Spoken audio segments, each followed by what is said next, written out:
Vrasja, kur gjaku prek qiejt. Jeta është dhurata me shenjë që Zoti i dha njeriut. Por çfarë ndodh kur dora e njeriut guxon të fikat të shkëndijë hynore?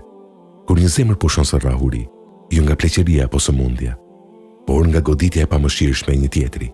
Në Islam, vrasja nuk është thjesht një krim shoqëror, është një tronditje e vetë universit. Gjykimi në Islam për atë që merr një jetë pa të drejtë është i prerë dhe i dritshëm. Në të drejtën islame, vrasësi përballet me dënimin më të rëndë, kisasin, dënimin me vdekje ose pagimin e gjakut nëse familja e viktimës zgjedh ta falë.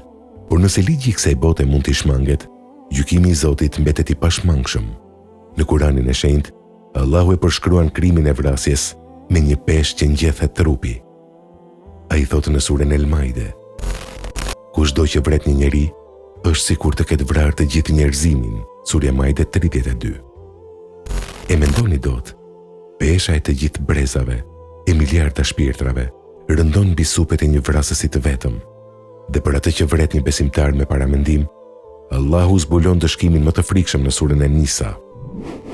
Dëshkimi i tij është xhehenemi, ku do të qëndrojë përgjithmonë.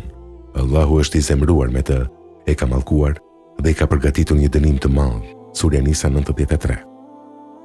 Çfarë thot profeti Muhammed, paqja e Allahut qoftë mbi të, për këtë akt? Fjalët e tij ishin paralajmërime të qarta, të prera si shpatë. Profeti ka thënë: vrasja e një besimtari është më e madhe te Allahu se shkatrimi i gjithë kësaj bote. Ai gjithashtu e radhit vrasjen në mesin e 7 mëkateve shkatruese të shpirtit dhe paralajmëroi: njeriu do të vazhdojë të jetë në hapësirën e gjerë të fesë së tij derisa të mos derdh gjakun e ndaluar.